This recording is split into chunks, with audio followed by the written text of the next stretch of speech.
Hello everyone, we are from Group 12 and today we present our computer vision final project, a comparative analysis of SVM, XGBoost, and extra traits for melanoma classification using white box features. Globally, melanoma accounted for over 330,000 new cases in 2022. Early diagnosis survival rates reached 99%, but dropped to 35% if delayed. There's a problem, which is the visual challenge is immense. Early-stage melanoma heavily resembles benign moles. To build an AI for this, we face a massive hurdle, extreme data imbalance at the start. So in the standard HAM 10,000 datasets, the deadly melanoma class is only 11%, while benign lesions dominate at 89%. Many existing studies try to fix this by augmenting the data before splitting, which causes fatal data leakage and artificially inflates their accuracy. Furthermore, they rely on deep learning, black box, and a default 0.5 decision thresholds, ignoring the asymmetrical clinical risk of miscancer.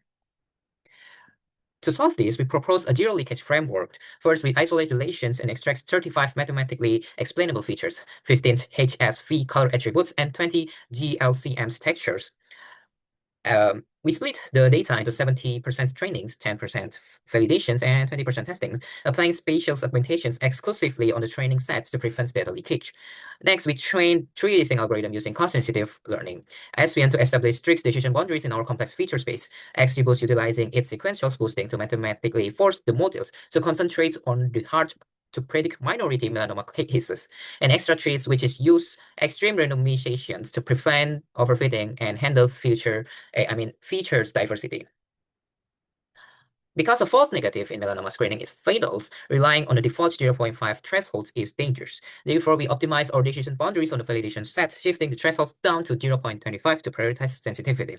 The final test results were clear. While SVM gave the highest row accuracy of 79.39%, extra trees emerged as the clinical winner. It achieved the highest recall of 87%, proving to be the most reliable models for minimizing miscancers diagnosis. And let's now see our deployed app, which I deployed in the Streamlit. So in here, as you can see, this is our app, and we can try to test it by uploading an image in here. Maybe we could try this one. And the sidebar, as you can see, this is a CDSS medical card. So this is only supports decisions, not an absolute decisions. And here we can see that this image indicate high probability of melanoma. Because of the reason in here, we can see that it say that they're suspicious of with using of 3D models is over 35.80%, and it's already over or exceeded the threshold that we set in this sidebar, as you can see, which is 34%, and it's already exceeded. So that's why it calls this as melanoma. And in here, as you can see, there's 3 models in here. This is extra trace, XGBoost, and SVM. We take a mean for this to create these numbers, and for the extra trace itself says this is 43% confident rates of melanoma, this is 53%, and this is 11.1%. This is not a melanoma, and it's resulting 34.80%, 87%. This is the explanations of how our algorithm works and the limitation that we have, which we are talking about that this is only for medical support. When a clinicians upload lesions, the system doesn't just give a blind score. It unpacks the exact medical reasonings.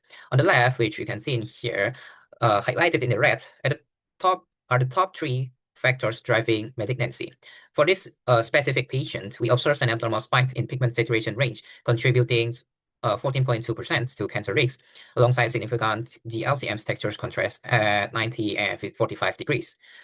Clinically, this directly maps to the color variation and asymmetrics criteria of the ABCDE dermatological framework.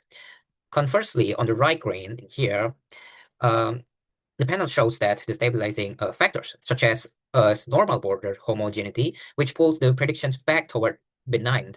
These transparent features attributes ensures that dermatologists can objectively verify the AI logic against real biological patterns before making diagnostic decisions.